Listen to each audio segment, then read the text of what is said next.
No saluden a los que están. Hay alguno que está enfermo, no sé si se ha metido, pero.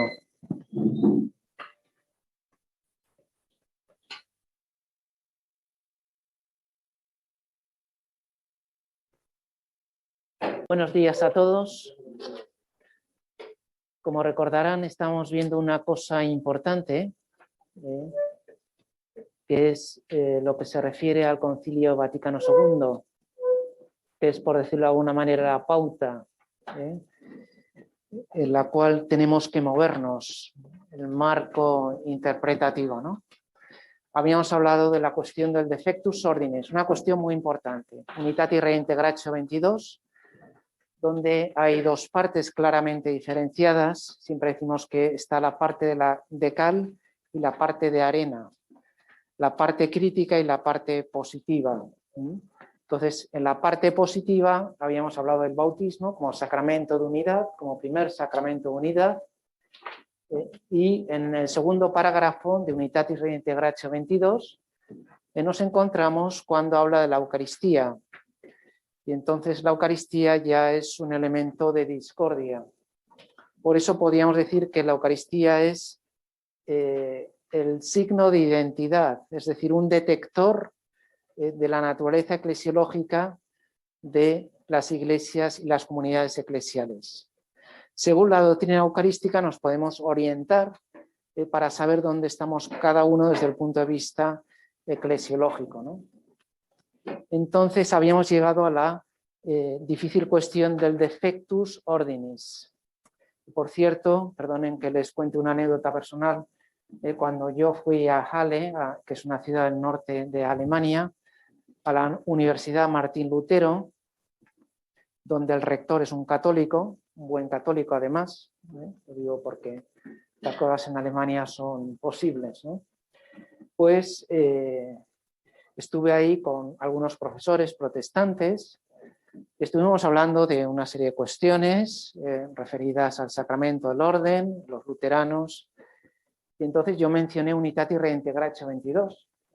Me dijeron, ¿y qué dice Unitatis Reintegratio 22? ¿Cómo? ¿No saben lo que dice Unitatis Reintegratio 22? No es posible.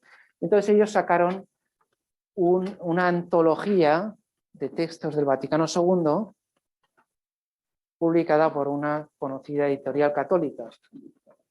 Y ahí en esa antología pues había los principales textos del Vaticano II y Unitatis Reintegratio 22 no estaba, lo cual podemos considerarlo como una grave ausencia. Porque digamos que es un poco el punto neurálgico de lo que nos va a dar la pauta de lo que veremos más adelante, que es recordar la doctrina eclesiológica del Vaticano II en relación con otras iglesias y comunidades, es decir, en clave ecuménica. Y entonces habíamos mencionado que defectus quiere decir algo imperfecto, no pleno, y no ausencia total. En castellano decimos es un defecto cuando es una carencia, pero no es una carencia absoluta. Esa fórmula no han conservado genuinam atque integram substantiam del misterio eucarístico. Al principio se decía el modus, el texto original decía, los protestantes nada en absoluto han conservado la realidad eucarística, puesto que no admiten la presencia real de Cristo ni la realidad del sacrificio. Bien, hemos visto cómo en la cuestión del sacrificio ha habido un cierto entendimiento a través del concepto de memorial, y la presencia real sí que realmente es una cuestión debatida, que va desde la consustanciación luterana al simbolismo de los reformados. Y entonces el Secretariado para Promoción de la Unidad de los Cristianos, presidido por el cardenal Bea, como recordarán, dijo, hablando en general, se puede contestar que la mayor parte de los protestantes cree en alguna forma de presencia de Jesucristo en la Eucaristía, alguna forma, aunque sea simbólica. Proponemos que se escriba plenam realitatem mysterii eucharistici, porque, digamos, esta proposición de que no hay nada en absoluto de sustancia eucarística, para los luteranos, por ejemplo, sería ofensivo. Acuérdense de la escena de las conversaciones de Marburgo en 1529, cuando Lutero escribe sobre la mesa, hoc es corpus meum. afirmando una presencia real, que si bien en términos insuficientes, no deja de afirmar una presencia verdadera, real, personal, sacramental, aunque no sustancial. ¿De acuerdo? Entonces, esta moción fue aceptada y quedó el texto original de Genuinam Atque Integram Substantia. Bien, entonces, después de la de cal, de la parte negativa o crítica, viene la de arena. Sin embargo, mientras conmemoran en la Santa Cena la muerte y la resurrección del Señor, profesan que la comunión de Cristo se significa la vida y se espera su glorioso advenimiento. O sea, nos está diciendo que una cena protestante es lo mismo que una Eucaristía, evidentemente, pero sí que hay un cierto acto conmemorativo. Por decirlo en términos así más familiares, yo lo suelo decir así, igual no es muy exacto, pero que pueda haber una memoria, pero no un memorial. No sé si se entiende la diferencia. Una memoria, un recuerdo, una evocación, un souvenir, pero no un memorial que trae al presente lo que ocurrió efapax, ¿no? Una vez y por siempre, semper et pro semper. Entonces, lo que ocurrió una sola vez de la muerte de Cristo en la cruz es traído al presente. Toda la Pascua del Señor, lo que vamos a revivir la semana que viene, con el triduo pascual, todo el misterio de la Pascua del Señor, es traído al presente en cada celebración de los sacramentos y especialmente en la Eucaristía. Bien, pues esto no está tan claro que sea plenamente, en el caso de los protestantes, sin embargo, una cierta evocación, un cierto recuerdo, una cierta memoria, sí que hay en esas celebraciones que tienen ellos. ¿Estamos de acuerdo? Hay mociones, protestas, preguntas. ¿Se entiende lo que quiero decir? ¿Se entiende? ¿O tengo que explicarlo mejor? ¿Se ha entendido? ¿Alguien quiere preguntar algo? Sí, dígame.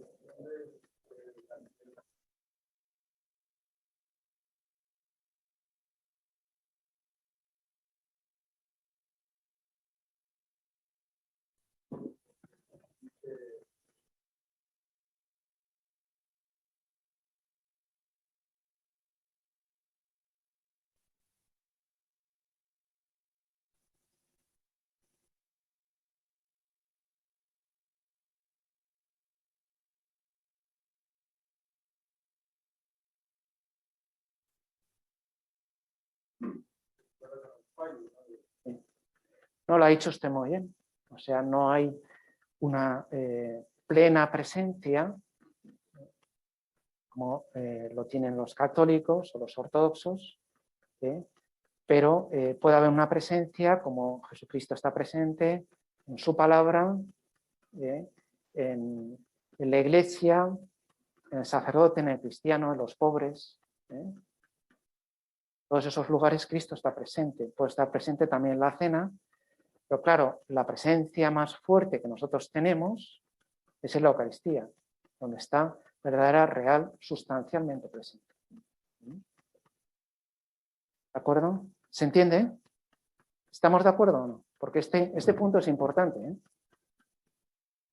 todo para que lo sitúen y vamos a ver las consecuencias que esto, ¿no? ¿Sí?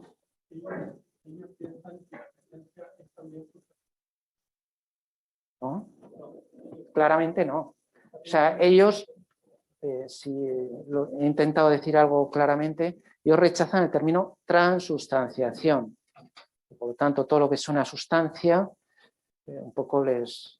Me acuerdo, no sé si se lo conté, cuando estuve ahí en Helsinki con el secretario de la Conferencia Episcopal Luterana, me llevó ahí el que era vicario, que es católico, ¿no?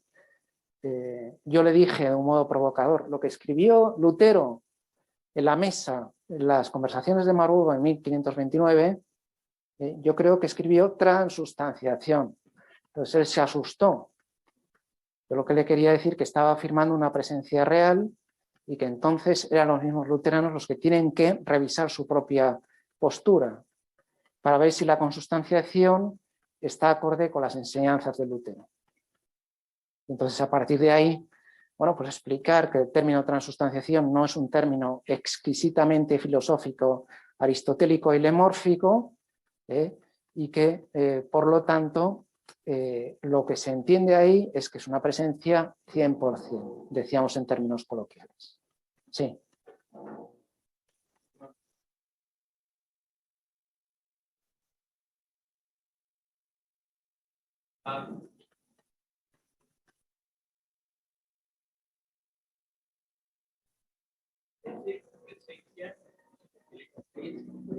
Es conferir una presencia, aunque sea parcial, si ellos habían perdido la potestad. Se pierde la potestad, se pierde la comunión con el Espíritu Santo. Sí. Y con la iglesia, con todo. Entonces, que pierde esta comunión, ya no hay, si no hay vínculo, ¿cómo que transmite? Sí. Bueno, ese es el problema interpretativo con el que nos enfrentamos. ¿Cómo interpretamos el defectus ordinis? O sea, lo podemos entender de un modo binario, o todo o nada. Entonces, si no tiene una ordenación válida, el ministro protestante, pues en el fondo es un farsante. Está haciendo ahí algo que no tiene ningún significado, ninguna eficacia.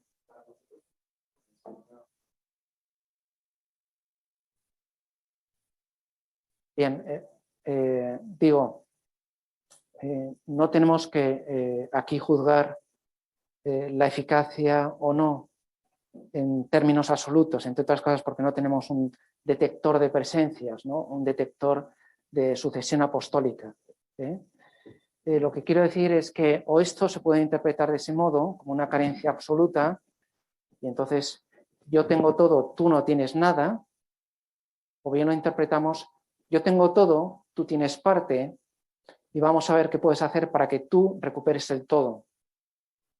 Evidentemente, la ausencia de la validez del sacramento del orden es una dificultad. Pero claro, incluso desde el punto de vista de la educación humana o de la empatía o la estrategia, si tú le dices a un protestante que él no tiene nada, primero no se acorde con las enseñanzas del concilio. Y en segundo lugar, yo creo que es una mala táctica. Es decir, bueno, tú por ejemplo, lo voy a decir ahora, significa la vida en comunión con Cristo. Ellos, por ejemplo, tienen ese amor a las Escrituras, ese buen conocimiento de la Biblia. Bueno, vamos a ver qué dice la Biblia sobre esto. Tienes el bautismo, oye, somos hermanos. Y a partir de ahí, oye, qué pena que no tengas la Eucaristía. Y tú a lo mejor le puedes explicar lo que significa la Eucaristía para ti. Mira, para mí no es un mero símbolo. Yo no me he ordenado para hacer símbolos, por ejemplo, ¿no? O lo que veas que sea existencialmente válido y correcto. Pero la idea es esto que aparece aquí, ¿no? O sea, hay un votum Eucaristía en el bautismo. Cuando uno recibe el bautismo, no recibe para ya está, sino lo recibe para en el futuro poder recibir la Eucaristía. En el caso de los orientales lo reciben el mismo día. Pero la plenitud, uno inicia un proceso para llegar a su consumación, a su plenitud. Y es lo que se dice, ¿no? Entonces, ¿qué se puede hacer para que reciban aquello en plenitud? Bueno, pues decirle, mira, tú puedes recibir la res, el efecto propio. Cuando uno hace una comunión espiritual, recibe también los efectos de esa comunión. Evidentemente, la comunión sacramental es infinitamente más. Y si la comunión sacramental va acompañada de la comunión espiritual, no te quiero ni contar. Pero ellos pueden recibir espiritualmente los efectos. Y entonces decirle, bueno, me gustaría que no solo pudiera recibirlo espiritualmente, sino también sacramentalmente. Y ver qué obstáculos hay que remover para recomponer esa situación, recuperar la sucesión apostólica. Esa es, me parece a mí, la mente del concilio. de la Unitatis Reintegratio. ¿De acuerdo? Sí. En la Eucaristía, la fe y la caridad tienen un papel. Este sacrificio, que es el memorial de la pasión del Señor, no alcanza su eficacia más que en quienes se unen a este sacramento por la fe y la caridad. O sea que o bien lo tomamos como un sistema binario de todo o nada, o establecemos una escala matizada, es decir, desde la comunión imperfecta a la comunión plena. Entonces, en el fondo, el ecumenismo es buscar la unidad visible y, por lo tanto, la comunión plena con la verdadera Iglesia de Cristo que subsiste en la Iglesia Católica. Esto es lo que vamos a ver ahora. ¿De acuerdo? Bien, por consiguiente, consecuencia, hay que seguir estudiando, hay que seguir hablando, hay que seguir dialogando. Será objeto de diálogo sobre los sacramentos, la Eucaristía y los ministerios de la Iglesia. Cuestiones también eclesiológicas. Bien, entonces, para concretar y no dar lugar a equívocos, vamos a ver las normas concretas que aparecen en el catecismo. Entonces, evidentemente, con los orientales no hay ninguna diferencia de lo que se refiere a la doctrina eucarística. Por lo tanto, en caso de necesidad está permitida la communicatio in sacris de los sacramentos de penitencia, unción y Eucaristía. Decía que era más bien una cuestión política, ¿no? Bueno, pues si aquí en Pamplona tienes un ministro ucraniano ortodoxo, un ministro búlgaro ortodoxo, un ministro rumano ortodoxo, pues me acuerdo de una vez en una peluquería, el peluquero era rumano, pues me dijo, bueno, yo quisiera rezar y tal, y entonces yo le dije, pues en Marañáin, ahí, pues está la iglesia de los rumanos. Entonces, lógicamente uno tiene que remitirlo al propio ministro, ¿no? Si uno a lo mejor está en un pueblo pequeño y no hay otro ministro, pues uno puede administrar esos sacramentos a un ortodoxo. Eso ocurre, por ejemplo, mucho aquí en los pueblos, ¿no? Que hay ucranianos o moldavos o albaneses o ortodoxos, y entonces van al párroco, oye, que me quiero casar, o bueno, o que quiero simplemente, no, que me quiero casar, no, el matrimonio tendría que ir a su jurisdicción correspondiente. Me he equivocado aquí, ¿no? Pero me quiero confesar, pues venga, que quiero comulgar, bienvenido. O si alguien está enfermo, pues también se puede administrar la unción de enfermos. Yo creo que esto está suficientemente claro, ustedes lo sabrán también por experiencia, ¿no? Entonces, gravis necessitatis, necesidad grave. Si a juicio del ordinario se presenta una necesidad grave, los ministros católicos pueden administrar los sacramentos, Eucaristía, penitencia, unción, a cristianos que estén en plena comunión con la Iglesia Católica, es decir, a los católicos.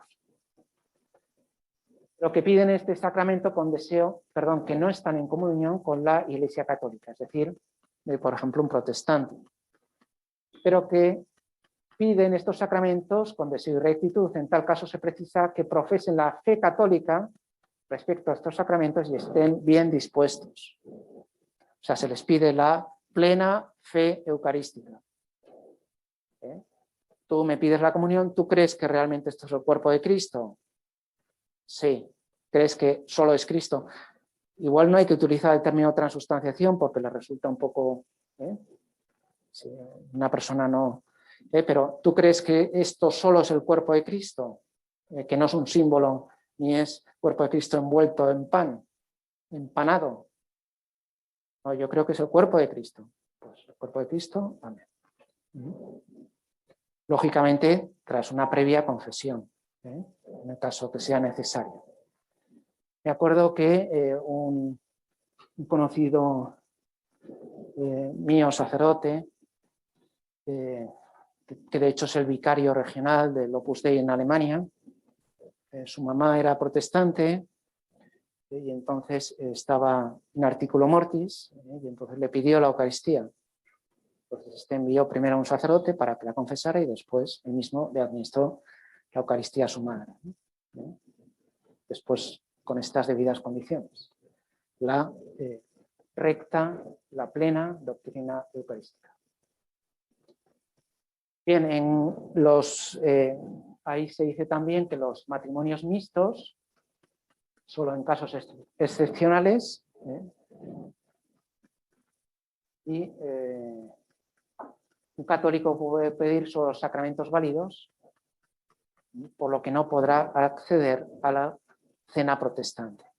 Bueno, voy a ser muy ecuménico, me voy a una cena protestante y entonces pues voy ahí, me pasan, porque ahí no hacen fila de la comunión, sino que te pasan esto y comulgo y bueno, no pasa nada. Bueno, aparte de que los gestos tienen también su importancia, sí que pasa, ¿no? Porque en cierto modo uno está reconociendo que eso es equivalente a la Eucaristía católica, lo cual no es así. Me acuerdo que la profesora Jutta Burgraf, a la cual yo sucedí, profesora alemana que teníamos aquí, que impartía antes ecumenismo y que falleció, y por eso yo estoy aquí.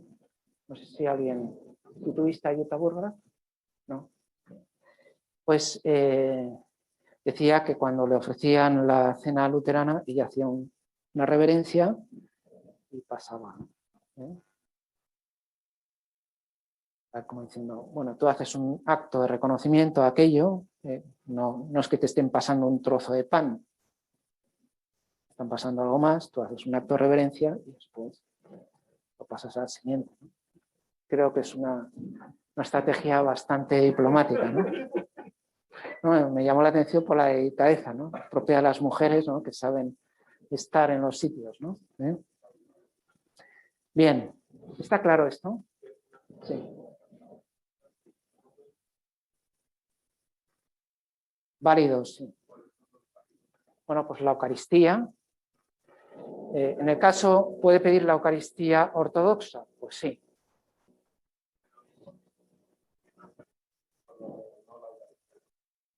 ¿Perdón? No podrá acceder a la cena protestante. Bueno, la cena, la Eucaristía de ellos es la cena. El bautismo. ¿Cómo?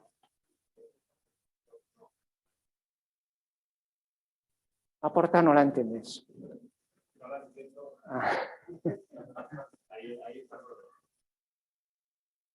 Válidos, sí. ¿Cuáles son los sacramentos válidos?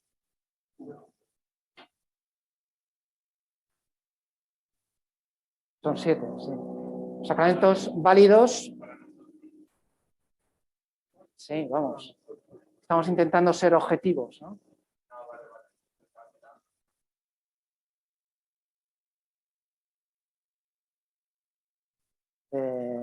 No, en general. Un sacramento válido tú lo puedes pedir siempre y cuando sea oportuno. Y luego, ante un sacramento inválido, uno hace un acto de deferencia, pero lógicamente no puede recibirlo para evitar esa confusión. Bien, ya revisaré la formulación a ver si tiene que ser más exacta. Bien, entonces, recuerdo algunos principios que ustedes ya saben de la eclesiología del Vaticano II, los vimos el año pasado, ¿no? La doctrina de los elementa ecclesiae. Si los protestantes tienen el bautismo o las escrituras, pues son elementos de santificación, elementos de eclesialidad que ellos tienen igualmente. El principio del subsistit in lumen gentium número 8. Es decir, que la verdadera Iglesia de Cristo subsiste en la Iglesia católica. La Iglesia católica tiene la plenitud de los medios de salvación y santificación. Y después lo que acabamos de ver, la doctrina de defectus ordinis. Digamos que con estos 3 principios, combinándolos, uno tiene como un GPS, ¿no? Una brújula para orientarse, ¿no? Perfectamente. Y entonces esto, en términos así gráficos, tenemos... Sí.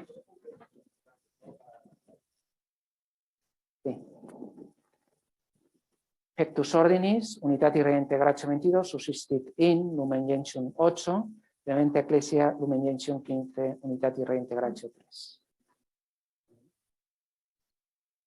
Y esto en términos gráficos, fíjense que es una eclesiología circular, inclusiva, al mismo tiempo que diferencia ámbitos.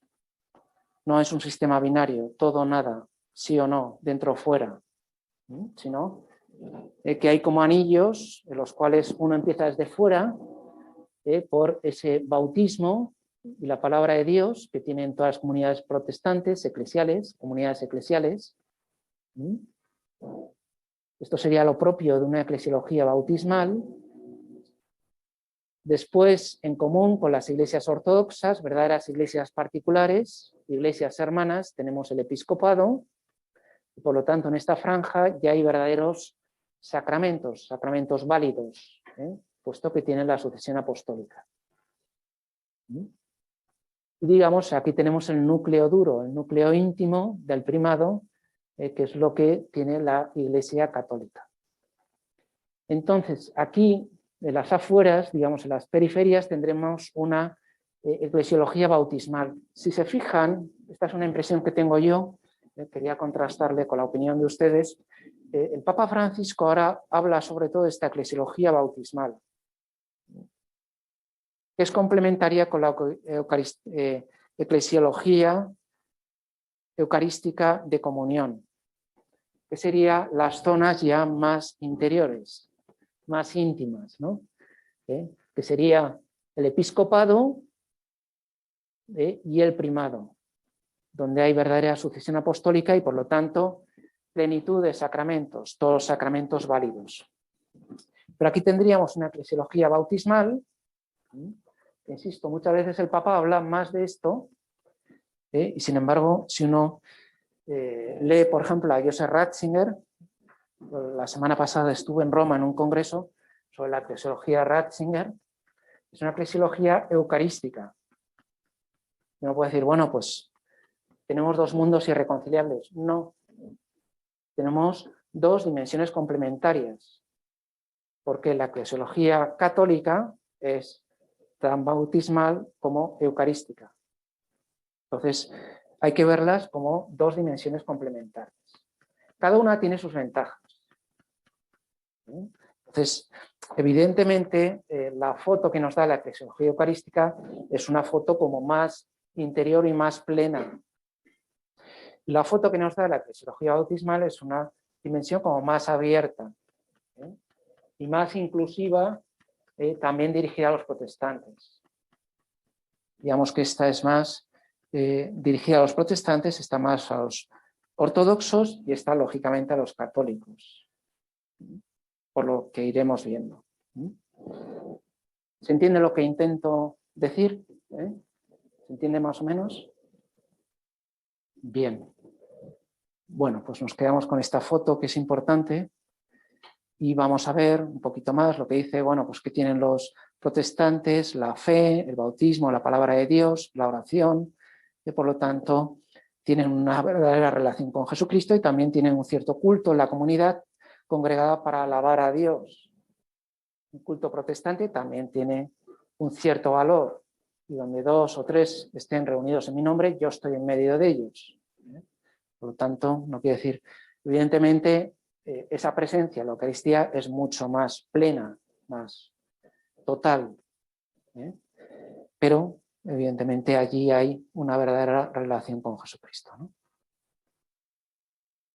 Por lo demás, su culto muchas veces presenta elementos de la antigua liturgia común, sobre todo con los ortodoxos, bueno, aquí está hablando los protestantes, perdón.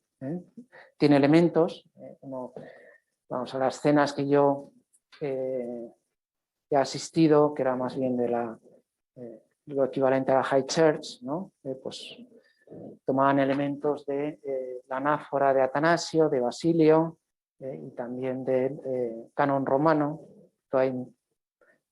Además citaban a todo el mundo, ¿no? Tanto al Papa de Roma como al Patriarca de Constantinopla, al obispo luterano, al obispo católico, hacían ahí una especie de melange increíble, ¿no? Pero bueno, tiene elementos de la liturgia en común y, por lo tanto, tienen la fe, tienen la justicia y la sincera caridad con el prójimo. O sea, tienen cosas buenas que nosotros tenemos que apreciar y advertir, ¿no? Bien, esta fe laboriosa ha producido instituciones. Ahora nos va a hablar del ecumenismo de las manos. ¿Se acuerdan que había como 3 grandes ecumenismos? El de la cabeza, el diálogo teológico, el del corazón, el de la oración, y el de las manos, el de colaborar. Ahora con Ucrania, por ejemplo, pues todas las iglesias se están poniendo en movimiento para ayudar humanitariamente a las necesidades que tienen los ucranianos, tanto en su país como fuera de su país, ¿no? Y eso en general con todo. Bien.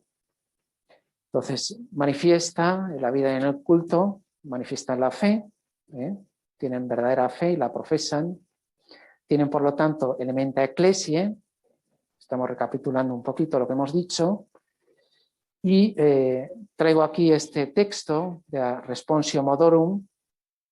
El esquema no afirma que los protestantes sean honestos y virtuosos, cosa que tampoco se puede afirmar de los católicos sin distinción. Y a veces uno dice, bueno, es que un buen protestante puede estar más cerca de Cristo que un mal católico. Digo, bueno, pues vamos a poner en igualdad de condiciones, ¿no? Si pones un buen protestante, pon un buen católico, no me pongas un mal católico. Y al revés, ¿no? Bien, pero a nadie podemos tener por malo si antes no se prueba lo que es. O sea, todos esos prejuicios, esos preconceptos, ese ecumenismo no solo de las manos, sino también de la lengua, de hablar bien los unos de los otros, y cuando no puedas hablar bien, mejor cállate. No, es que los católicos, en el siglo XVI, los almogárabes, que eran los de mi tierra además, pues destruyeron iglesias ortodoxas, no sé qué. Bueno, pues igual no es necesario recordarlo cada cuarto de hora, ¿no? No lo sé. Y así con otras cosas, ¿no?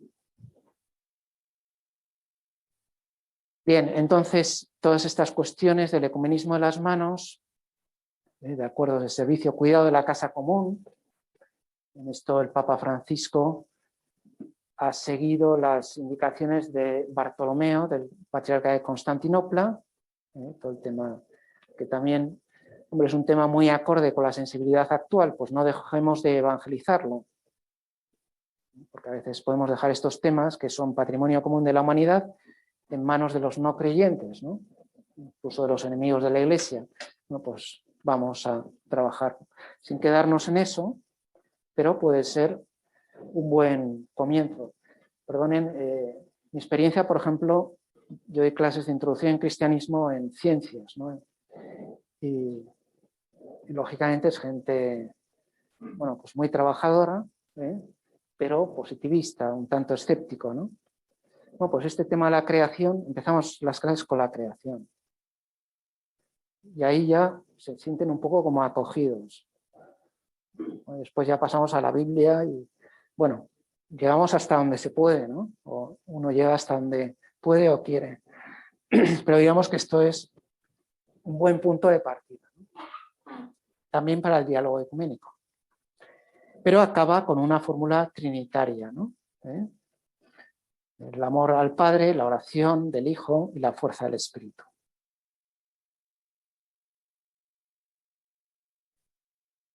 La de arena es la que hemos visto ahora y ahora vemos la de cal.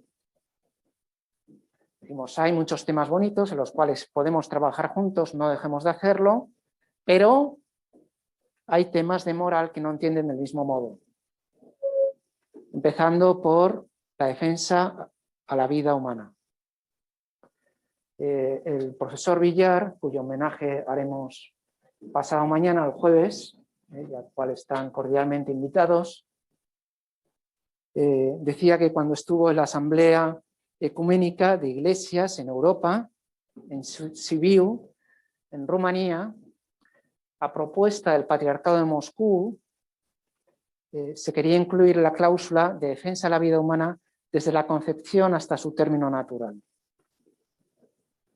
Una cosa pacífica, ¿no? No es así como ultracatólica, me parece. creo que incluso puede ser una afirmación no religiosa, meramente científica, ¿no? Constata lo que hay ahí y puede pensar que esa potencial vida humana es digna de tutela, ¿no? Pues no hubo manera, sobre todo por algunas iglesias protestantes que no admitían esa defensa a la vida.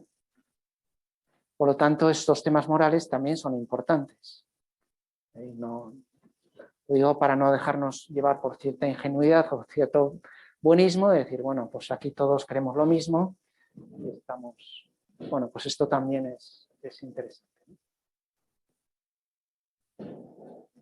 No obstante, quieren seguir lo mismo que a nosotros, la arena, ¿no? La palabra de Cristo, bueno, pues quieren ser cristianos, tal. Bueno, hay estas dificultades, a ver si las arreglamos. De hecho, se está trabajando, por ejemplo, con los luteranos, el tema de la conciencia. Bueno, y a partir de esos principios de teología moral fundamental, a ver si se llegan a las manifestaciones concretas, ¿no? El tema del ecologismo, la casa común, también es un buen punto de partida, pero bueno, hay que también sacar consecuencias y llegar hasta las últimas consecuencias. Bien. De aquí puede surgir un diálogo ecuménico sobre la aplicación moral del Evangelio. Tema de la anticoncepción, pues en las comunidades protestantes es interesante porque esto también explica mucho la demografía y la evolución numérica de las iglesias, ¿sí? A partir de los años 30 fue comúnmente aceptada en todas las comunidades protestantes, ¿no? Bueno, pues, ahí eso también es objeto de diálogo teológico, aunque sea un tema evidentemente espinoso. Bien, expuesta brevemente las condiciones, nuestros ojos al futuro, entonces ligereza, un prudente celo, o sea,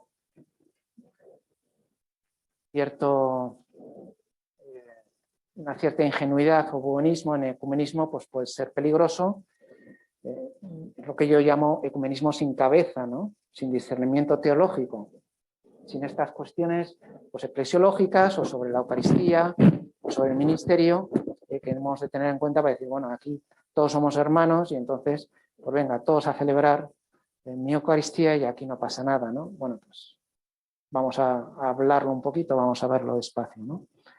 Y conforme a la fe se ha procesado. Bien, bueno, esto es la típica fórmula.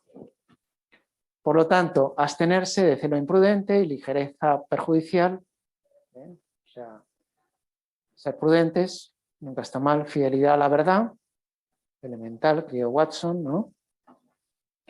Y quien trabaja en ecumenismo debe hacerlo impulsado por motivos que la Iglesia debe reconocer como propios. Fidelidad a la tradición apostólica eclesial, esa tradición viva, entendida como un río. ¿O cómo dice el Papa? El Papa dice, la tradición no es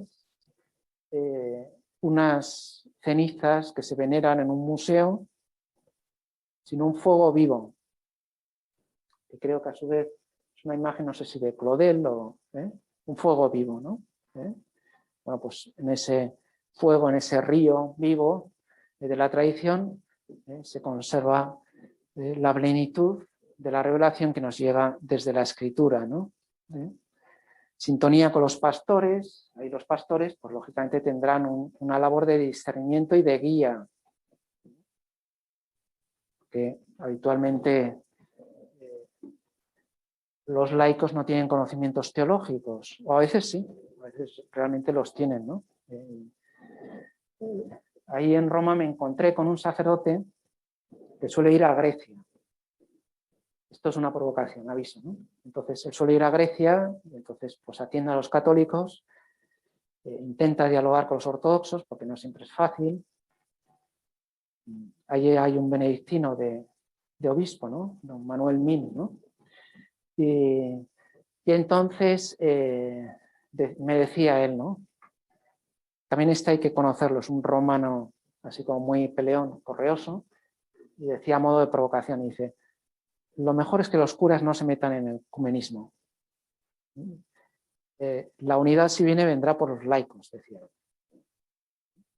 Entonces, Bueno, yo le intenté explicar la complementariedad entre laicos y pastores, ¿no? Una colaboración entre ambos, pero quizá dijo algo interesante, ¿no?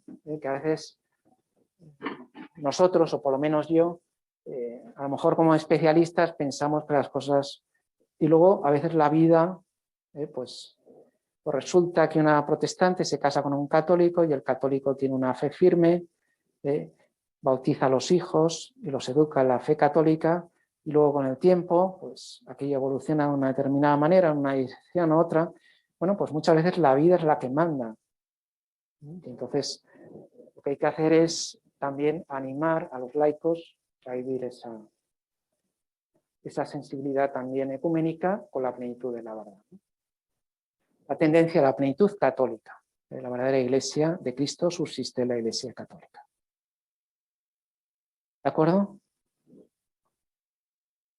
Bien.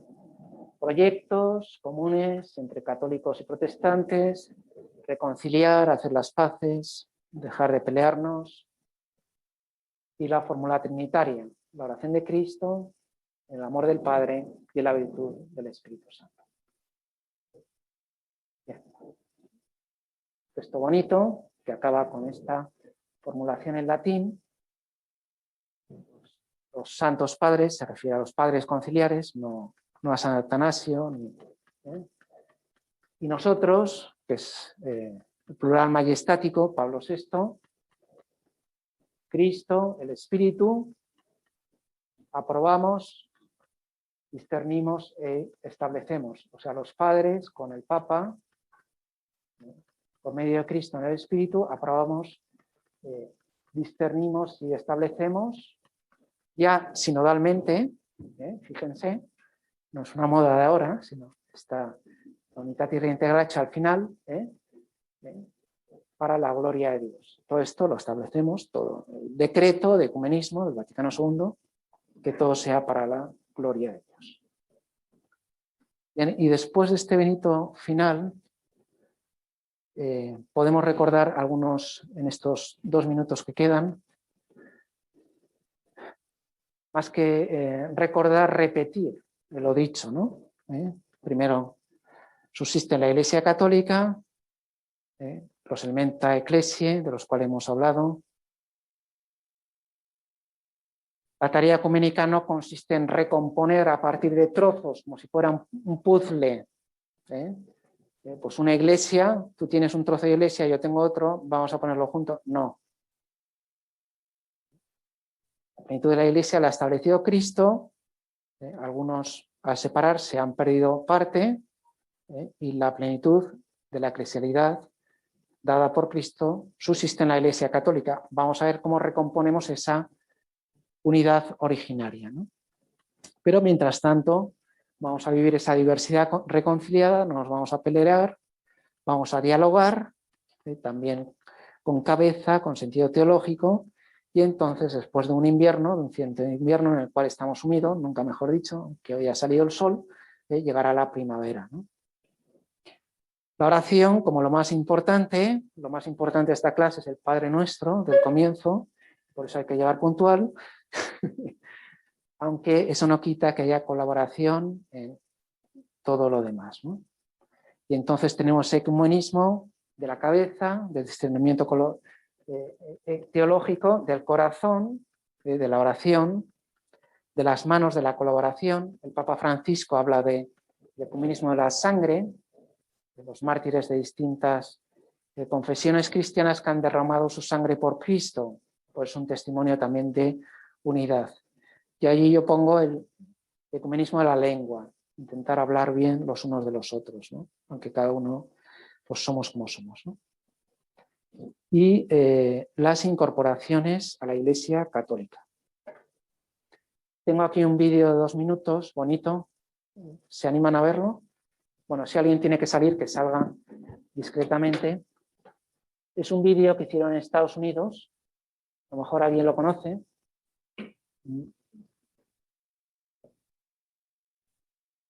Our family is made up of every race. We are young and old, rich and poor, men and women, sinners and saints. Our family has spanned the centuries and the globe. With God's grace, we started hospitals to care for the sick. We establish orphanages and help the poor. We are the largest charitable organization on the planet, bringing relief and comfort to those in need. We educate more children than any other scholarly or religious institution. We developed the scientific method and laws of evidence. We founded the college system. We defend the dignity of all human life and uphold marriage and family. Cities were named after our revered saints who navigated a sacred path before us. Guided by the Holy Spirit, we compiled the Bible. We are transformed by sacred scripture and sacred tradition, which have consistently guided us for 2,000 years. We are the Catholic Church, with over 1 billion in our family, sharing in the sacraments and fullness of the Christian faith. For centuries, we have prayed for you and our world, every hour of every day, whenever we celebrate the Mass. Jesus himself laid the foundation for our faith when he said to Peter, the first pope, "You are rock, and upon this rock I will build my church." For over 2,000 years, we've had an unbroken line of shepherds, guiding the Catholic Church with love and truth in a confused and hurting world. And in this world filled with chaos, hardship, and pain, it's comforting to know that some things remain consistent, true, and strong, our Catholic faith, and the eternal love that God has for all creation. If you've been away from the Catholic Church, we invite you to take another look. Visit CatholicsComeHome.org today. Ours is one family, united in Jesus Christ, our Lord and Savior. We are Catholic. Welcome home. Bien, como ven, es un vídeo hecho en Estados Unidos para aquellos, a lo mejor tú lo conoces, ¿no?, que han abandonado la Iglesia Católica, puedan volver a casa. Bien, perdón porque les haya robado.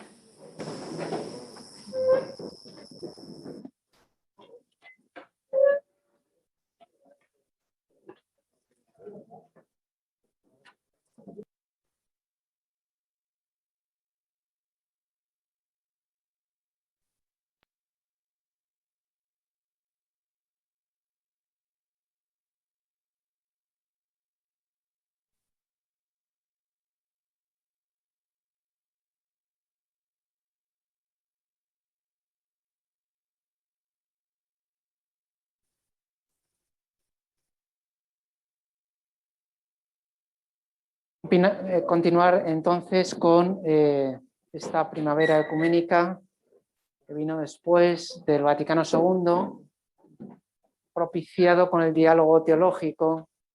Vamos a ser muy sumarios porque el diálogo teológico, lógicamente, es algo como muy variado, ¿no? La Iglesia Católica mantiene conversaciones con 13 confesiones cristianas, conversaciones oficiales, con sesiones, documentos, estudios, convocatorias, etcétera. Entonces, vamos a escoger un hilo conductor, que no es el único, pero tal vez sea ilustrativo para guiarnos un poquito en este mar un tanto confuso, ¿no? Entonces, el diálogo teológico después del Vaticano II, pues con los anglicanos, por ejemplo, empieza el año 67, año en el cual también empieza. Con los luteranos, hasta el año 80 y tantos, tendremos que esperar a los ortodoxos, pero digamos que la Iglesia consigue establecer conversaciones regulares y habituales con las distintas confesiones, ¿no? Bien, entonces tenemos así como un pistoletazo de salida, esas tres. De la primera hemos hablado ya.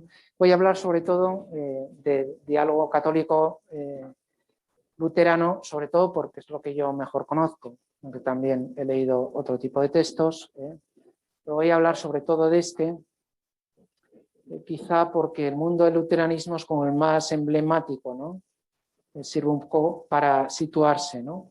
Hay gente que está más lejos, digamos, respecto de la Iglesia Católica, y hay gente que está más cerca, que serían los anglicanos, en principio los veterocatólicos, por supuesto, los lefebrianos, que están casi al lado,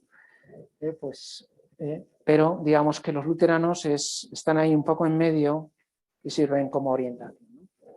Entonces, la Cena del Señor del año 1978. Es un documento que ya en el título es ilustrativo porque Lutero hablaba de Abendmahl, creo que esto lo hemos mencionado ya, ¿no? Hablaba de la cena, mientras San Pablo habla de Herrenmahl, la cena del Señor. Entonces, este diálogo retoma el título paulino de la cena del Señor. Pues en este documento, de un modo muy simplificado, hay como dos grandes vertientes, dos dimensiones. Habíamos dicho que las cuestiones debatidas por los protestantes son dos: sacrificio y presencia. Frente a las, vamos a llamarlo, provocaciones de Lutero, ¿no? Que habla del sacrificio como la más horrible abominación. El concepto más terrible, porque él pensaba que el sacrificio, ¿se acuerdan, no? Hacía sombra, o sea, el sacrificio humano era una obra humana que intentaba eclipsar, la obra divina, la gracia de Dios. Evidentemente no es eso. Se trata de colaborar, de secundar, de cooperar con la gracia divina, no de sustituirla. Pensaba que la misa papista, como él la llamaba, pues era una especie como de sacrificio humano que quería conquistar los méritos humanos. ¿De acuerdo?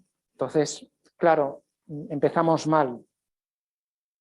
Entonces, eso por un lado facilita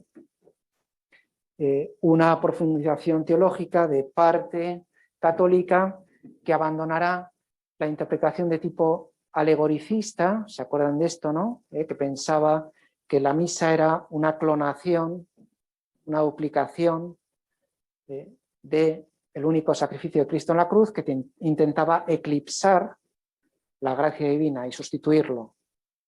Eso, lógicamente, es una locura, es absurdo. Entonces, eso ayudó a Trento a formular el término de... buenos días. Ah, nos van a hacer fotos y todo. Qué bien. Bueno, si es más de 2 minutos, a algunos no nos importará. Bueno, entonces vamos a hacer como si no pasara nada, ¿no? Ustedes ríanse como habitualmente en clase, disfruten de todo esto, ¿no? Bien, entonces habíamos dicho que la cuestión del sacrificio es una cuestión polémica que ayuda a replantear en Trento el término de representatio, representari, es decir, como hacer presente lo que ocurrió semel et pro semper, una vez para siempre, el misterio, el sacrificio de Cristo en la cruz. Entonces eso resulta actualizado. Con el término representari, en terminología actual, es memorial, término acuñado por Odo Kassel, retomando las enseñanzas de los padres de Santo Tomás de Aquino y también, digamos, expuesto en Trento. Entonces, digamos, lo que hace en el fondo Odo Kassel es una táctica, podríamos decir, de tipo terminológico, lingüístico, donde actualiza la doctrina de Trento. Que claro, Trento, a los ojos de un protestante medio, es algo impresentable, ¿no? Es algo que...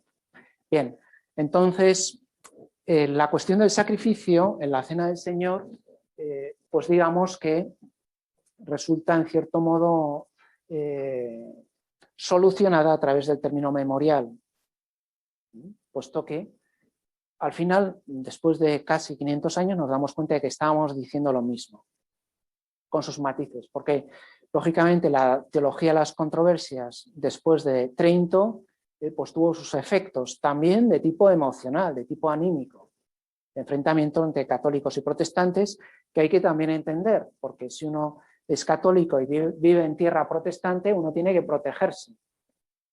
Dice, bueno, es que tú vas a Inglaterra y los católicos ahí a veces tienen una actitud muy anti-anglicana. Bueno, ¿qué van a hacer los pobres, no? Si están continuamente siendo marginados por el establishment. Entonces hay que entender, ¿no? Uno no puede ir ahí, no, es que vosotros no sois ecuménicos y os voy a enseñar yo ecumenismo. No, déjalos, que ellos ya saben lo que tienen que hacer, reza si quieres y bueno, que cada uno vaya viendo, ¿no? Pero es verdad que en términos teológicos, pues en el fondo estamos diciendo lo mismo. ¿Y qué es? Pues que no estamos celebrando algo distinto de la Pascua del Señor. Lo que estamos haciendo es actualizar la Pascua del Señor en cada uno de los sacramentos. Bien, pues esa cuestión queda resuelta. También Odo Kassel, Max Trudian también tuvo bastante importancia, bastante influencia. Recuerdo que es el fundador de TSE, que después se hizo católico, que tiene un libro muy bonito sobre la Cena del Señor. Entonces, esta cuestión del memorial está resuelta en este documento de la Cena del Señor. Claro, la presencia es algo ya más problemático, porque, digo, los protestantes oscilan un poco entre el simbolismo y el metabolismo, ¿no? O sea, es decir, entre una presencia real, de los términos que se expresaba Lutero cuando decía hoc est corpus meum, y luego un simbolismo de tipo zwingliano. Entonces, dentro de los luteranos hay gente pues, que es muy afín a los reformados. Hemos hablado de esas distintas alianzas con los reformados suizos. Y entonces, ahí digamos que tenemos una serie de dificultades y que es... yo creo que también hay los prejuicios, por parte de ellos trabajan duro y ven pues que, bueno, piensan que los católicos hemos cosificado un sacramento con la terminología aristotélica. Entonces hay que quitarles esos miedos y decir, no, que transustanciación no es un término ni filosófico ni aristotélico, sino que es un término más dirigido, digamos, al sentido común, a la gente común, ¿no? Para que puedan entender eso que decimos, ¿no? Que es Eucaristía 100%. ¿De acuerdo? Bien, entonces, digamos, este documento, memorial sí, presencia todavía no. ¿De acuerdo? Bien, en medio, entre el 78 y el 95, está el año 82. El año 82 es un año significativo porque se publican dos documentos importantes. Uno es el documento de Lima, que es sobre bautismo, Eucaristía y ministerio. Entonces, es un documento de Faith and Order. Faith and Order, ¿se acuerdan que era la parte doctrinal del Consejo Mundial de las Iglesias, fundado por un obispo anglicano, filipino, Brent, ¿se acuerdan que hablábamos de él el otro día? Y que se ocupa, digamos, del diálogo teológico entre los cristianos, ¿no? Entonces, ese documento de Lima es un documento un poco sincrético. De hecho, como imagen puede servir que ahí en Lima se propuso, no hay ningún peruano aquí, ¿no? Pero ahí se propuso una liturgia común para todos, un libro litúrgico. Entonces, pues vamos a coger un poco del libro anglicano y después de las anáforas orientales y después del canon romano. Y hacemos ahí un mix. Entonces, este es el misal para todos los cristianos. Entonces, ahí dijeron, bueno, eso quizá es una buena idea, que también refleja una determinada eclesiología y una determinada estrategia ecuménica, pero desde luego no es, digamos, aceptable por todas las iglesias, ¿no? Entonces es un documento un poco sincrético, pero significativo, porque se localizan ahí los temas fundamentales del diálogo ecuménico, ¿no? Y el otro documento es del diálogo católico-ortodoxo, es el llamado documento de Múnich. Documento de Múnich, que ya por el título se van a dar cuenta de que la orientación es muy distinta. Se titula Trinidad, Iglesia, Eucaristía.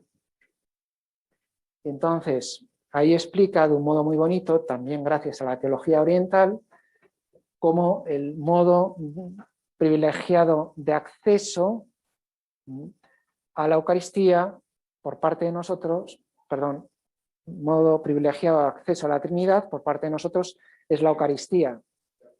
Nada, a ti. Van a ser famosos, que ahora lo van a globalizar. Les van a ver en sus parroquias de origen. Bien, y entonces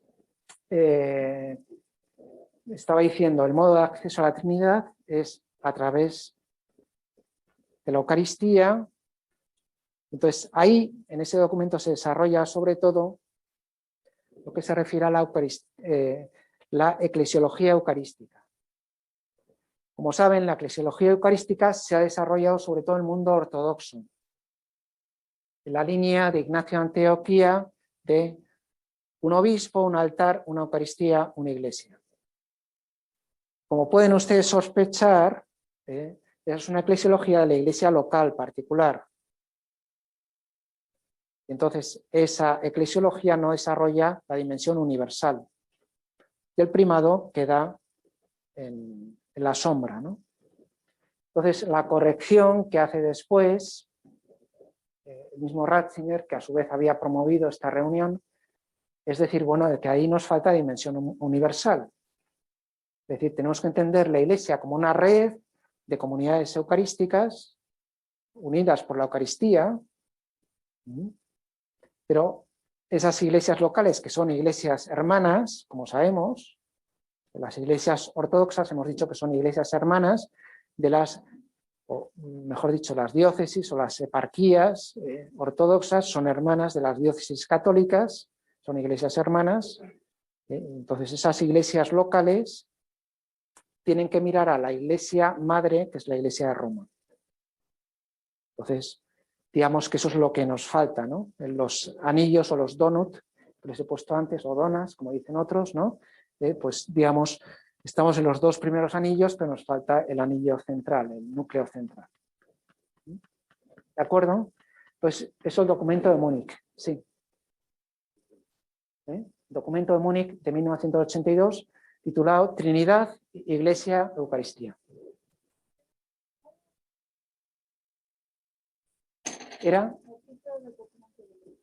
El IMA es Bautismo, Eucaristía, Ministerio. BEM, es más conocido como BEM, Bautismo, Eucaristía, Ministerio. BEM. B-E-M. Y entonces llegamos a la encíclica de San Juan Pablo II, Ut Unum Sint, del año 95, que la verdad es que no es muy original. O sea, lo que se dice ahí es lo que se dice la Unitatis Reintegratio de la Lumen Gentium, como no podía ser de otra manera. Aunque introducen, como ustedes seguramente sabrán, un tema nuevo, y es la revisión del ejercicio del primado en los 1000 primeros años. Esto también es una cosa que había promovido Ratzinger, según he leído la semana pasada. Promovió reuniones en Roma para ver cómo había sido el ejercicio del primado en los 1000 primeros años, es decir, cuando todos estábamos todavía unidos. De tal manera que el ejercicio del primado hoy y ahora fuera análogo y no imponer más cargas que las necesarias, ¿no? Porque es verdad que a veces el ejercicio del primado, se ha visto teñido, digamos, por las estructuras o los sistemas sociales y políticos del segundo milenio, sobre todo en Occidente. Entonces se ha tendido a un centralismo pues, que no es bien entendido por los orientales, etcétera, etcétera, ¿no? Entonces, bueno, la pregunta es, ¿se puede ejercer el primado de un modo distinto que sea aceptable también para nuestros hermanos ortodoxos? Esa es la pregunta que plantea Juan Pablo II en la Ut Unum Sint. Bien, y después la doctrina de la justificación, la declaración conjunta sobre la doctrina de la justificación, que es una piedra miliar del diálogo primero con los luteranos, pero después también con los metodistas, con los reformados y con los anglicanos. Es decir, casi todos los protestantes la han firmado. Entonces vamos a detenernos un poquito, ¿no? Bien, esto, sinceramente, no hace falta que lo memoricen, pero sí que sepan un poco lo que hay, ¿no? Hay una primera fase del 67 al 72 que da lugar al documento de Malta, que se titula El Evangelio y la Iglesia, es decir, el papel de la Escritura. ¿Y cómo es esa interpretación de la Escritura? ¿Cómo se debe leer la Escritura? Rápidamente se detecta el tema de la justificación. Con esto entraríamos en una segunda fase, a partir del 72, donde está el que hemos mencionado. Esto, por favor, no lo memoricen, ¿eh? O sea, las cosas porque no, ni siquiera yo lo sé. A lo mejor tendría que saberlo, pero no lo sé, ¿eh? Pero sí que está ese que hemos visto, el de la Cena del Señor del 78, que es significativo para el tema que estudiamos, ¿no? Y luego, lógicamente, hay diálogos locales. Estos son diálogos oficiales, es decir, los diálogos que la Iglesia Católica mantiene con una determinada confesión. Y después tenemos los diálogos locales, por ejemplo, en Estados Unidos, sobre la justificación. Ahora ha emitido uno muy interesante sobre el ministerio. En Alemania, sobre si los anatemas o las condenas del siglo XVI siguen teniendo vigencia en la actualidad. Ahí estuvieron Casper, Lehmann, Pannenberg, etc., ¿no? Grandes teólogos alemanes metidos, ¿no? Tendríamos una tercera fase, Iglesia y justificación, ya se acerca a las cuestiones eclesiológicas. Entonces vamos intuyendo cuáles son los problemas o cuáles son los temas de los cuales tenemos que hablar, ¿no? Bien, una cuarta fase, donde se acercan a decir, bueno, pues vamos a empezar por el principio, que es el tema de la justificación. A ver si ahí podemos alcanzar algún acuerdo. Y entonces la quinta fase culmina en el 99 con esta formulación. Confesamos juntos que no sobre la base de nuestros méritos, sino solo por medio de la gracia, la primacía, la prioridad de la gracia, sino de qué, y en la fe, la obra salvífica de Cristo, somos aceptados por Dios y recibimos el Espíritu que renueva nuestros corazones, nos habilita y nos llama a realizar las buenas obras. Primero la gracia y al final vienen las obras. Según la doctrina de la Iglesia de siempre, ¿no? En el fondo, lo que decía Jungel es un teólogo luterano, discípulo de Karl Barth, por lo tanto, digamos, de la línea de la ortodoxia luterana o el neoluteranismo, ¿no? Él decía que lo que habían hecho los protestantes suscribiendo esta declaración conjunta era firmar el decreto de la justificación de Trento. Entonces, vamos, igual no iba muy descabezado, porque el decreto de la justificación de Trento es un prodigio de equilibrio. Nosotros podemos pensar que lo tridentino es una cosa así, pues un poco visceral o descerebrada. Los documentos del Concilio de Trento son exquisitamente ponderados, en ese sentido, ¿no? Los teólogos ahí se emplearon a fondo. Otra cosa es la recepción de Trento y el ámbito polémico que había después de Trento, que no facilitaba ningún tipo de diálogo sereno, ¿no? Pero, bueno, ha costado casi 500 años, pero hemos llegado a un acuerdo sobre esto. Así, entre nosotros, les contaré la anécdota que este documento salió adelante porque Ratzinger se reunió en su casita no es en su casa, sino en un hotel de Ratisbona, con el obispo luterano Hanselmann, Johannes Hanselmann, y con algunos teólogos, tanto católicos como luteranos, y desbloquearon, porque esto estaba en vía muerta, ¿no? Desbloquearon aquello, y entonces el 31 de octubre es el día de la Reforma, cuando se celebra la supuesta colgadura de las 95 tesis de las puertas de la Iglesia Palatina de Wittenberg, ¿no? Esto fue la víspera de Todos los Santos, es decir, el 31 de octubre.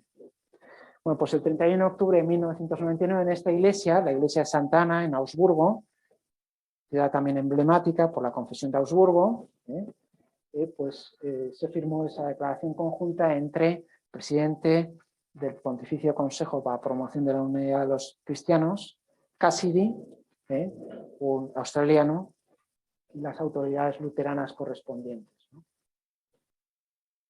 Bien, entonces después fue suscrito por los metodistas, por los reformados y por los anglicanos. Esto en 2017, a los 500 años del inicio de la Reforma, ¿no? ¿Cuáles son las perspectivas? Pues yo creo que las pueden ir a adivinar ustedes. Perspectivas es, bueno, hemos alcanzado un acuerdo sobre el principio del principio, sobre el tema de la justificación. Claro, tenemos que ver cómo está el tema de los sacramentos en general y la Eucaristía en particular.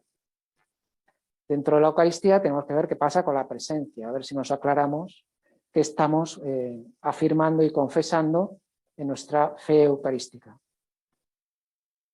Eso lleva algunas consecuencias, por ejemplo, las disposiciones para recibir la Eucaristía, que lógicamente entre los protestantes no es igual que entre nosotros. Una presencia fuerte lleva a una preparación fuerte, por decirlo de alguna manera, una preparación de recibirlo en gracia, por ayuno eucarístico, etcétera, etcétera, con las disposiciones necesarias, ¿no? Bien, pues eso todavía está pendiente. Claro, esto, como muy bien había dicho antes Carlos, pues depende del ministerio, de la teología del ministerio. ¿Qué pasa con la sucesión apostólica? ¿Qué decimos del defectus ordinis? Es una cuestión que está ahí pendiente, ¿no? Y como ustedes sospecharán, en el fondo esto depende de la idea de iglesia que tenemos.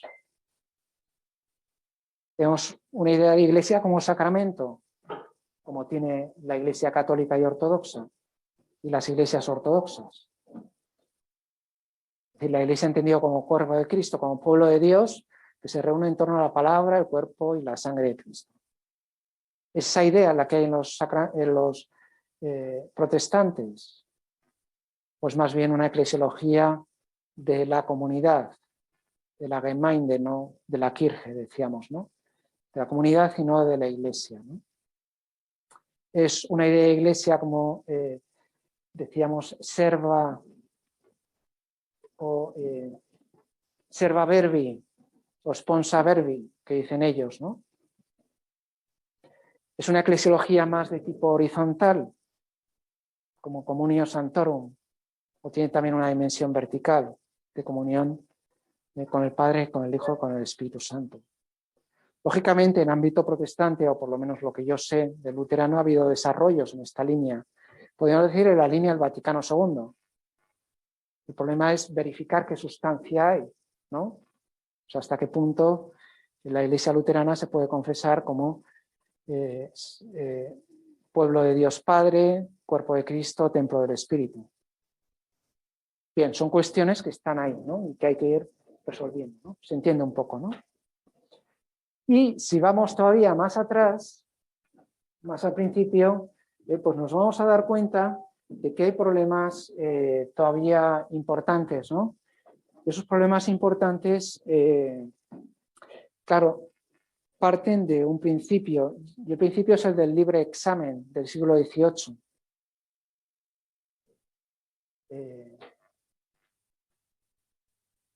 ¿Cómo leemos la escritura? ¿Qué marco interpretativo ponemos, ¿no? ¿Se acuerdan que hablábamos de esto, no?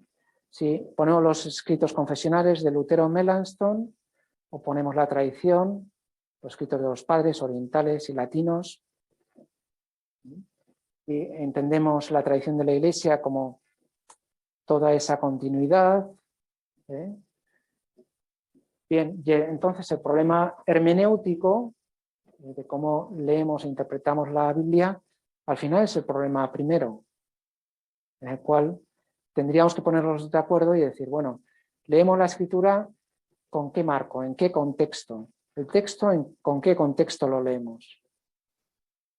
Claro, si cada uno no, pues Bullman ha dicho esto y después San Jerónimo lo otro, entonces, pues, ¿cómo hay que leer la Biblia, ¿no?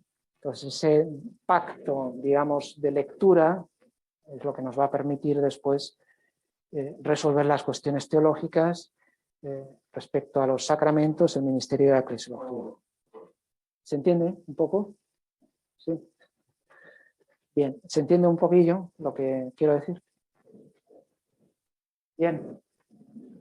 Pues con esto llegamos al año 2000, a nuestro siglo. La cuestión de la Dominus Jesus. Como saben, fue un documento muy polémico, sobre todo en Alemania. En Alemania todo es polémico, ¿eh? No se asusten. Si ven una polémica en Alemania, camino sinodal y tal, no se preocupen. Es que les gusta, tienen esa vis polémica, ¿no? Esas ganas de... Son muy críticos y entonces pues todo lo someten ahí. Bien, recen, eso sí, pero no se preocupen. Entonces, en la Dominus Jesus hay como dos partes. La primera se refiere a la pertenencia a la Iglesia y la necesidad de la Iglesia para la salvación. Y eso, en principio, afirmar que Jesucristo es el único mediador y que la Iglesia es necesaria para la salvación, tendría que ser un punto de acuerdo ecuménico, puesto que, en principio, todas las confesiones cristianas, incluyendo las protestantes, lo admiten. Claro, si no confesamos la divinidad de Jesucristo y que la Iglesia no es otra cosa que la continuidad salvífica, de la acción salvífica de Cristo, pues no. Bien, pues eso en principio tenía que haber sido aceptado, pero había una segunda parte, una coda eclesiológica, la cual se recordaba lo que nos recordó Mateus el otro día, y es el capítulo 3, Unitatis Reintegratio, que decía la diferencia entre iglesias y comunidades eclesiales. Mientras todas las iglesias ortodoxas, a lo mejor también los veterocatólicos, habría que verlo, ¿no? Por supuesto, los lefebrianos, ¿no? Pues son verdaderas iglesias locales, particulares.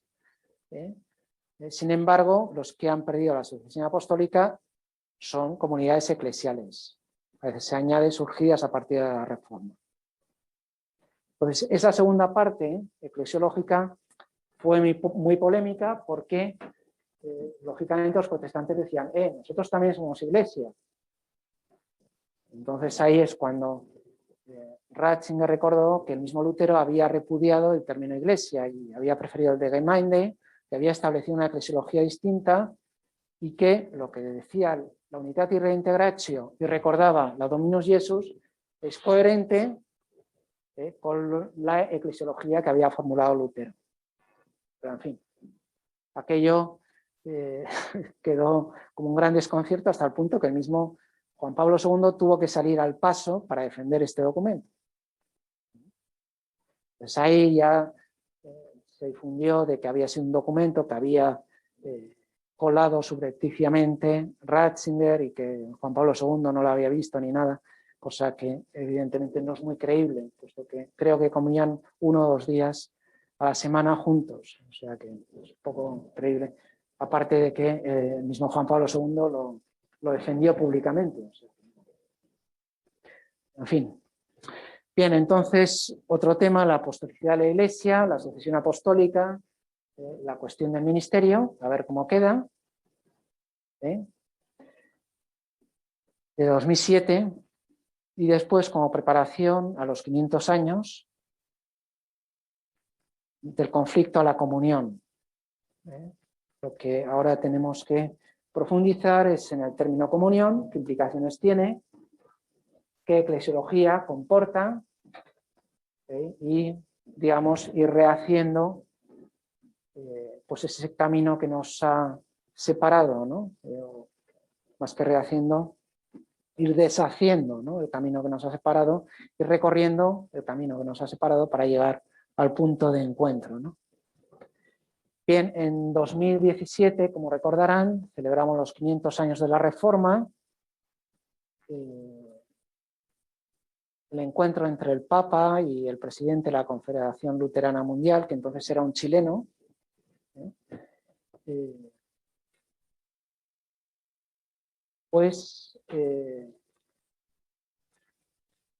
principio no fue en Alemania, o sea, no podía pensar Lutero, pues Alemania, no. Fue en Suecia, en Lund. Y entonces ahí salió una declaración conjunta donde se hablaba del tema de este curso, ¿no? Y decía que todavía no estamos en condiciones de celebrar en torno a la misma mesa. Se fijan en los discursos del Papa, cuando se habla con ortodoxos, siempre menciona este tema de a ver cuándo nos podemos reunir en torno a la misma mesa, es decir, a ver cuándo podemos concelebrar, dicho en términos litúrgicos, ¿no? O sea, porque evidentemente la cercanía doctrinal y eclesiológica con los ortodoxos es mucho más cercana. Sin embargo, cuando habla con protestantes, bueno, pues habla de estas cuestiones morales que tienen que ser resueltas, estas cuestiones en torno al ministerio, la Eucaristía, la eclesiología. Bueno, o sea que todavía el camino por recorrer es todavía largo, ¿no? Y entonces, ahí en ese documento de Lund, pues todavía no podemos participar de la misma mesa, etcétera, etcétera, no sé, las condiciones. Bien, entonces, pues digamos que en ese stand-by es donde se encuentra la situación del diálogo ecuménico, ¿no? Bien, y podemos hacer dos cosas. En principio, queda este tema, que es un tema recopilatorio de todo lo demás, pero si no tienen inconveniente, lo podríamos dar después de Pascua, porque creo que queda una clase, ¿no? Como es así. Entonces, a lo mejor lo que podemos hacer es, si tienen ustedes dudas o cuestiones, al hilo, aquí hacemos una especie como de síntesis final, ¿no? Parece que son 7 u 8 puntos, ¿no? Entonces, a lo mejor al hilo de esas cuestiones pueden plantear las dudas o las objeciones que tengan, ¿no? De tal manera que sirva también como sesión de consulta, también para preparar el examen, etcétera, etcétera. ¿De acuerdo? ¿Les parece bien? Sí. ¿Tienen inconveniente en que acabemos un poco antes las clases? Como nos han hecho fotos ya, nos podemos ir, ¿no?